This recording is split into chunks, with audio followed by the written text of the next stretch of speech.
রাজধানী সহ সারা দেশে শীতের প্রকোপ, শৈত্যপ্রবাহে কয়েক জেলায় জনজীবন বিপর্যস্ত। সর্বনিম্ন তাপমাত্রা চুয়াডাঙ্গায় 9.8 ডিগ্রি সেলসিয়াস। হিরে বাতাস, এই বাতাসের চলাফেরা করা যাচ্ছে না বর্তমানে। কাজ কাম তো বর্তমানে এই ঠান্ডার জন্য তো হচ্ছে না, আরো ফির কাজও নাই। সকাল থেকে যে ঠান্ডায় মনে করেন বেড়াইতে পারতেছি না। সার্জিস হাসনাত সহ বৈষম্য বিরোধী অনেক নেতার ফেসবুক আইডি ডিসেবল। ফ্যাসিবাদী আইটি সেলের বিরুদ্ধে সাইবার হামলার অভিযোগ। আওয়ামী সাইবার স্পেসের যারা আছে তারা ক্রমাগত অ্যাটাক করে আইডিটাকে ডিসেবল করে দিয়েছে। দেশ পরিবর্তনের সরকারের চেয়ে জনগণের ভূমিকাই মুখ্য বললেন প্রধান উপদেষ্টা। সমাজসেবা দিবস উপলক্ষে উদ্বোধন করলেন ওয়াকিং ম্যারাথনের।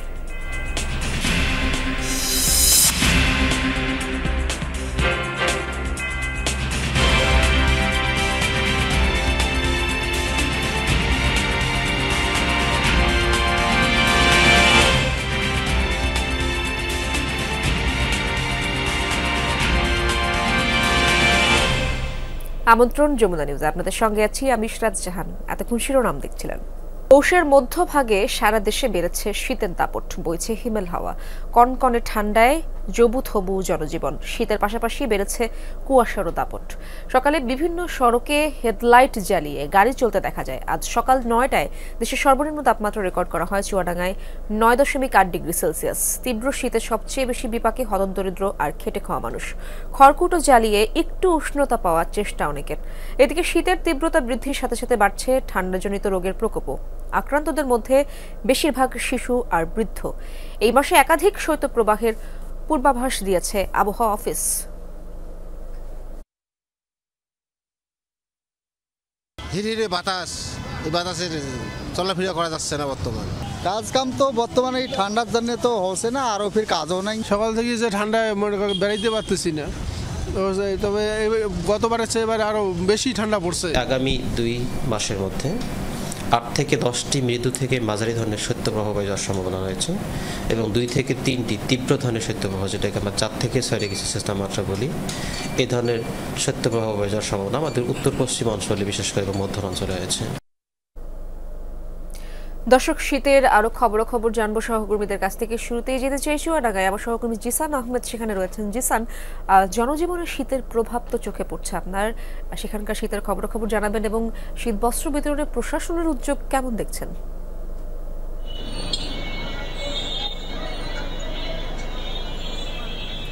ইসরাত, মৌসুমের দ্বিতীয় দফায় শৈত্যপ্রবাহ বয়ে যাচ্ছে চুয়াডাঙ্গার উপর দিয়ে।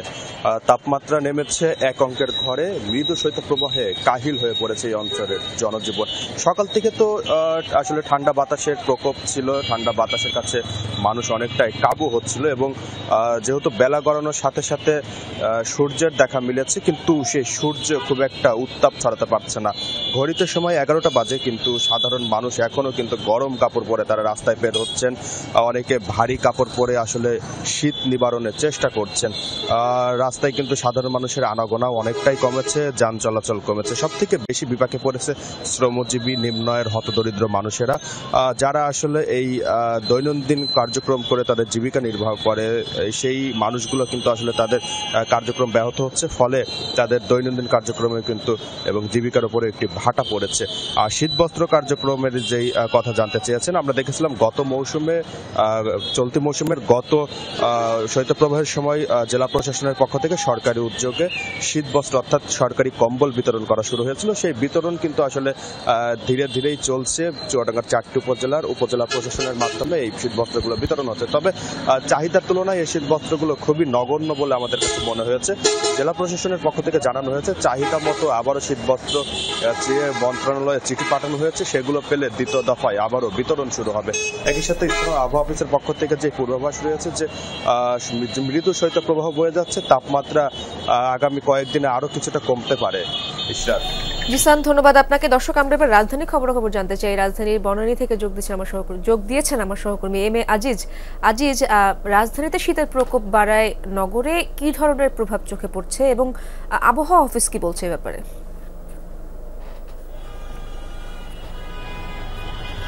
ধন্যবাদ ইরশাদ। আপনি জানেন আমি এখন আছি রাজধানীর বনানী এলাকায়। সারা দেশের মতো রাজধানীতেও কুয়াশার প্রকোপ আমরা বেশ দেখতে পাচ্ছি। আবহাওয়া অফিস জানিয়েছে যে মূলত সূর্যের দেখা না মেলায়, কুয়াশার কারণে সূর্যের দেখা না মেলায় রাজধানী সহ সারা দেশেই শীতের অনুভব বেশি হচ্ছে। এর ফলে যারা খেটে খাওয়া মানুষ আছেন, বিশেষ করে রিক্সা চালক, দিনমজুর, এমনকি রাজধানীতে যারা আইন শৃঙ্খলা বাহিনী, বিশেষ ট্রাফিক পুলিশের দায়িত্ব পালন করছেন, তাদের দায়িত্ব পালনেও বেশ ভোগান্তি পোহাতে হচ্ছে। তো আবহাওয়া অফিস জানিয়েছে মূলত এরকম পরিস্থিতি আরো বেশ কয়েকদিন থাকতে পারে। এর মধ্যে যাদের বিশেষ করে যারা শিশু এবং বয়স্ক মানুষ যারা আছেন তাদেরকে বাড়তি যত্ন নেওয়ার কথা জানিয়ে পরামর্শ দিয়েছে আবহাওয়া অফিস। তারা বলছেন যে এই ঠান্ডার মধ্যে যদি বয়স্ক এবং বাচ্চাদের বাড়তি যত্ন না নেওয়া হয় তাহলে ঠান্ডাজনিত নানা রোগে তারা আক্রান্ত হতে পারেন। এছাড়া রাস্তায় যারা বের হচ্ছেন, বিশেষ করে যারা খেটে খাওয়া মানুষ এবং যারা অফিসগামী মানুষ যারা আছেন, বিশেষ করে স্কুল শিক্ষার্থী যারা আছেন, তাদেরকে বাড়তি গরম কাপড় পরে বাইরে যাওয়ার পরামর্শ দেওয়া হচ্ছে। এর পাশাপাশি যারা বিভিন্ন যানবাহনে চলাফেরা করছেন তাদেরকেও সতর্কতার জন্য হেডলাইট ব্যবহার করার জন্য পরামর্শ দিয়েছে আবহাওয়া অফিস। সব মিলিয়ে আবহাওয়া অফিস এখন পর্যন্ত যেটা বলছেন যে মূলত কুয়াশার কারণেই এই শীতের প্রকোপ বেশি মনে হচ্ছে। এর পাশাপাশি আবহাওয়া অফিস জানিয়েছে যে এখন আপাতত বৃষ্টির কোনো সম্ভাবনা না থাকলেও আগামী সপ্তাহে মেঘলা আকাশ এবং তার সাথে হালকা বৃষ্টির সম্ভাবনা রয়েছে। আজিজ, ধন্যবাদ আপনাকে, বিস্তারিত তথ্য আমাদেরকে জানাচ্ছিলেন। দর্শক, খসড়া ভোটার তালিকা প্রকাশ করেছে নির্বাচন কমিশন, নিয়ে ব্রিফিং চলছে, আমরা সরাসরি চলে যাচ্ছি সেখানে। যাচাই একটা অটোমেটেড প্রক্রিয়া, প্রত্যেকের বান্ধব আপনাকে জিজ্ঞেস করবো আপনি অমুক, নো, আমরা তো দিয়েই দিলাম একটা তালিকা। আমাদের প্রথম যাচাই তো আমাদের সাধারণ মানুষই করে দিচ্ছে, যেটা আমাদের 2 মার্চের মধ্যে হয়ে যাচ্ছে। তারপরেও যদি কোথাও কোনো অভিযোগ পাই আমরা সেটাতে দেখবো। এই তালিকাটা তো যাচাইকারীর হাতেই থাকবে, মাঠে যাবে, মানুষের সাথে কথা বলবে, তারা বলবে যে না, এই লোকটা ঠিক নাই, ইনি মারা গেছেন, নয় কি? প্রশ্নটা আসতেছে যে এক্সিস্টিং যারা ভোটার আছেন, খসড়াতে প্রকাশ করছে 2024 সালে যারা ইনক্লুড হয়েছে তাদেরকে করছেন। প্রশ্নটা আসছে যে ইতিপূর্বে 9 সাল থেকে যারা ইতিমধ্যে ভোটার হয়েছেন তাদের তথ্য যাচাই করবেন কিনা? জি স্যার, এই প্রশ্নটা। আমরা যখন পুরো তালিকা প্রকাশ করছি, আমরা কি কারো নাম বাদ রেখে তালিকা প্রকাশ করছি? শুধু 24 সালে এটা প্রকাশ করা হচ্ছে? No no no no no, পুরা ভোটার তালিকা, পুরা ভোটার তালিকায় প্রকাশিত হবে। 12 কোটিরই ভোটার তালিকা প্রকাশিত হবে। আমার এই বছরে যেটা হালনাগাদ হচ্ছে সেটা যদি কেউ দেখতে চায় সেটাও হবে, পূর্বেরটাও হবে। কি আমি সঠিক বলেছি? বৈষম্য বিরোধী ছাত্র আন্দোলনের আহ্বায়ক হাসনাত আব্দুল্লাহ, জাতীয় নাগরিক কমিটির মুখ্য সংগঠক সার্জিস আলম সহ বৈষম্য বিরোধী ছাত্র আন্দোলনের শীর্ষ কয়েক নেতার ফেসবুক আইডি ডিসেবল করে রাখা হয়েছে। বুধবার রাতে বৈষম্য বিরোধী ছাত্র আন্দোলনের অফিসিয়াল ফেসবুক গ্রুপে এই তথ্য জানানো হয়। এদিকে স্থানীয় সরকার, পল্লী উন্নয়ন ও সমবায় উপদেষ্টা আসিফ মাহমুদের ফেসবুক আইডিও বুধবার রাত 10:30টার পর সার্চ করে পাওয়া যায়নি। এ বিষয়ে অনলাইন অ্যাক্টিভিস্ট সাইয়েদ আব্দুল্লাহ জানান, গতকাল বিকেলে হঠাৎ একটি মেসেজ পান যে তার আইডিটি ডিসেবল করে দেওয়ার চেষ্টা করা হচ্ছে। পরে সিকিউরিটি আপডেট করলেও পরে মেটার পক্ষ থেকে তার আইডিটি সাসপেন্ড করা হয়েছে বলে জানায়। এজন্য আওয়ামী আইটি সেলের সাইবার হামলাকারীদের দায়ী করেছেন তিনি। এর আগে crack platoon Bangladesh cyber force নামে একটি পেজ থেকে বৈষম্য বিরোধী ছাত্র আন্দোলনে যুক্ত থাকা অনেকের আইডি ও পেজ ডিসেবল করা হয়েছে বলে দাবি করা হয়। আমরা যারা ছিলাম ভোকাল হিসেবে আমাদের আইডিগুলাকে নষ্ট করে দেওয়ার জন্য তারা সংঘবদ্ধভাবে এই কাজটা করে যাচ্ছে, এবং এই ব্যাপারে আমার কাছে মনে হয় যে সাইবার স্পেসে মানুষ যারা আছেন, সিকিউরিটি এক্সপার্ট যারা আছেন, তাদের এই ব্যাপারগুলো সতর্কতার সাথে ডিল করা উচিত। শুধু নিজ স্বার্থে নয়, জনস্বার্থে সব মানুষকে কাজ করার আহ্বান জানিয়েছেন প্রধান উপদেষ্টা ডক্টর মোহাম্মদ ইউনূস। সকালে মানিক মিয়া এভিনিউতে জাতীয় সমাজ সেবা দিবস 2025 উপলক্ষে আয়োজিত ওয়াকিং ম্যারাথন উদ্বোধনে কথা বলেন তিনি। এ সময় প্রধান উপদেষ্টা বলেন, প্রত্যেক মানুষের মধ্যেই পরের স্বার্থে কাজ করার প্রবণতা রয়েছে, সেই ইচ্ছাকে জাগিয়ে তুলতে হবে। বলেন, নিজের জন্য কিছু করার তুলনায় পরের কল্যাণে কাজ করার আনন্দ মেলে বেশি। তাই দৈনন্দিন জীবনে জনস্বার্থে কাজ করার অভ্যেস গড়ে তোলার আহ্বান জানান তিনি। প্রধান উপদেষ্টা বলেন, সরকারের শক্তির থেকেও মানুষের শক্তি বেশি, তাই দেশকে এগিয়ে নিতে সরকারের উপর শতভাগ নির্ভরশীল না হয়ে ব্যক্তি পর্যায়ে সবাইকে এগিয়ে আসার আহ্বানও জানান। প্রতিটি মানুষের দায়িত্ব, সরকারের যে ক্ষমতা তার তুলনায় মানুষের যে ক্ষমতা সেটা যদি তুলনা করি তাহলে সরকারের ক্ষমতা একেবারে নস্যি, মানুষের ক্ষমতা প্রচণ্ড শক্তি। আমরা সবাই যদি অল্প অল্প করে সেই নিঃস্বার্থে সঙ্গে সঙ্গে পরস্বার্থের কাজটাও করতে পারতাম, এটা যদি আমাদের মাথায় ঢুকতো, আমাদের মাথায় আমরা নিয়ে আসতাম, তাহলে আমাদের কোনো সমস্যা আর এদিকে তাকাতে হতো না, কারো মুখাপেক্ষি হতো কারো দিকে তাকিয়ে থাকতে হতো না, আমরা নিজেরাই সেটা সমাধান করতে পারি। ভর্তি পরীক্ষায় পোষ্য কোটা পুরোপুরি বাতিলের দাবিতে রাজশাহী বিশ্ববিদ্যালয়ের প্রশাসনিক ভবনে তালা দিয়ে বিক্ষোভ করছেন শিক্ষার্থীরা। সেখানে রয়েছেন আমার সহকর্মী তারেক মাহমুদ, সরাসরি তার কাছ থেকে জেনে নেব সেখানকার পরিস্থিতি। তারেক, শিক্ষার্থীদের দাবির প্রেক্ষিতে বিশ্ববিদ্যালয় প্রশাসন কি বলছে এবং সেখানকার সার্বিক পরিস্থিতি আমাদেরকে জানাবেন।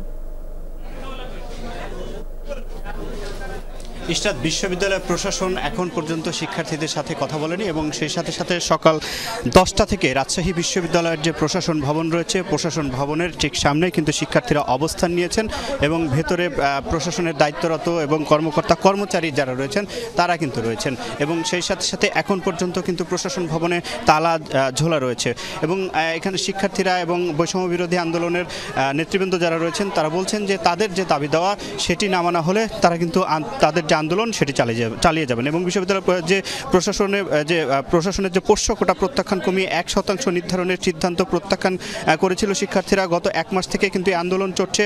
আজকে সকাল 10টায় পোষ্য কোটা এই বাতিল না করলে কিন্তু তালা দেওয়ার যে ঘোষণা সেটি গতকালকেই কিন্তু সংবাদ সম্মেলনে করে কিন্তু জানানো হয়েছিল এবং এখানে বৈষম্য বিরোধী ছাত্র আন্দোলনের এই যিনি সমন্বয়ক সালাউদ্দিন আম্মার, তিনি যেমনটি জানাচ্ছেন যে জুলাই বিপ্লবে যে মেইনটেন ছিল কোটার যৌক্তিক সংস্কার, কিন্তু পরবর্তী বিপ্লব পরবর্তী যে যৌক্তিক সংস্কার হয়নি এবং এটি অযৌক্তিক এবং অবৈধ কোটা এখনও রাজশাহী বিশ্ববিদ্যালয় 2024-25 সেশনে ভর্তি বিজ্ঞপ্তি প্রকাশ করেছে প্রশাসন।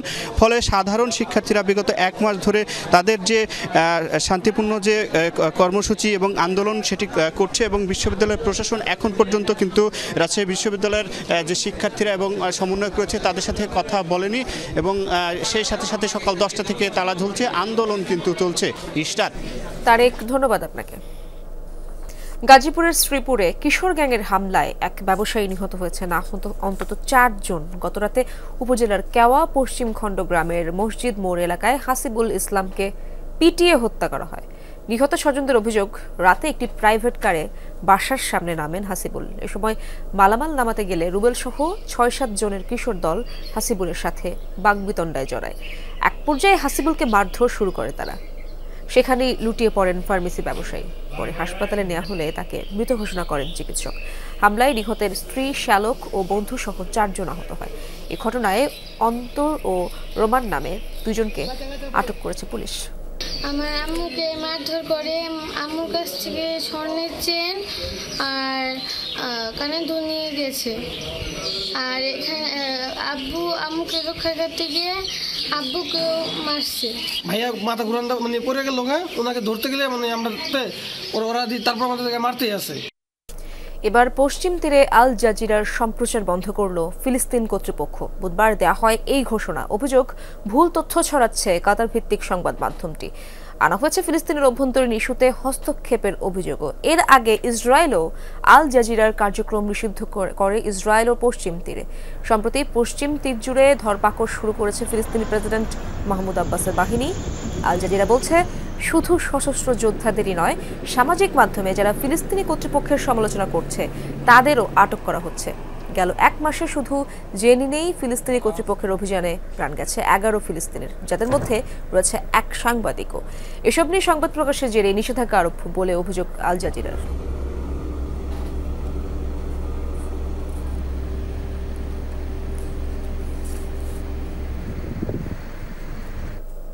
ইউরোপের দেশ মন্টিনিগ্রোতে ভয়াবহ বন্দুক হামলায় 2 শিশুসহ কমপক্ষে 10 জন নিহত হয়েছেন। বুধবারের এই ঘটনায় গুরুতর আহত হয়েছেন আরও অন্তত 4 জন। পুলিশ জানায়, একটি বারে বাগবিতণ্ডার জেরে ঘটেছে এই হত্যাকাণ্ডের ঘটনা। বাড়ির মালিক, তার 2 সন্তান এবং নিজের পরিবারের সদস্যদের হত্যা করেছে হামলাকারী। অভিযুক্ত 45 বছর বয়সী আকো মার্টিনোভিকের ছবি প্রকাশ করা হয়েছে। পুলিশ জানায়, ঘটনার পর পালিয়ে গেলেও পরে আত্মহত্যা করেছে হামলাকারী। এই ঘটনায় মন্টিনিগ্রোতে 3 দিনের রাষ্ট্রীয় শোক ঘোষণা করা হয়েছে।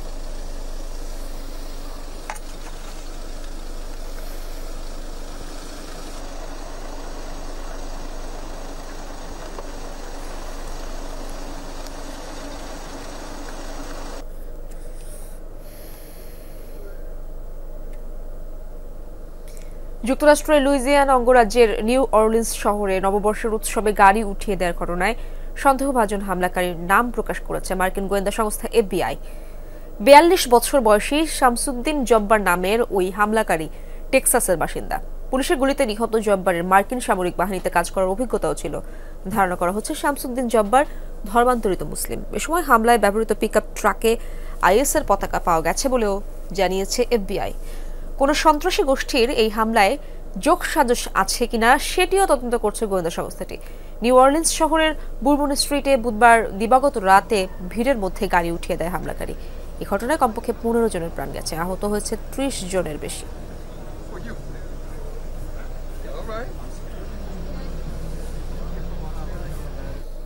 দর্শক, আবারও দেশের খবর। বাংলাদেশ সেনাবাহিনীর শীতকালীন কুচকাওয়াজ দেখতে রাজবাড়ীর কালুখালী যাচ্ছেন প্রধান উপদেষ্টা ডক্টর মোহাম্মদ ইউনূস। সেনাবাহিনীর 55 পদাতিক ডিভিশনের ব্যবস্থাপনায় এই অনুশীলন 2024-25-এ অনুষ্ঠিত হচ্ছে। এ বিষয়ে আরো জানবো আমার সহকর্মী তানভীর মৌসুমের কাছ থেকে। তানভীর, সেনাবাহিনীর শীতকালীন চূড়ান্ত অনুশীলনের বিষয়ে বিস্তারিত কি তথ্য রয়েছে জানাবেন, এবং প্রধান উপদেষ্টা এই অনুষ্ঠানে কখন নাগাদ যোগ দিতে পারেন সে ব্যাপারেও জানতে চাই আমরা।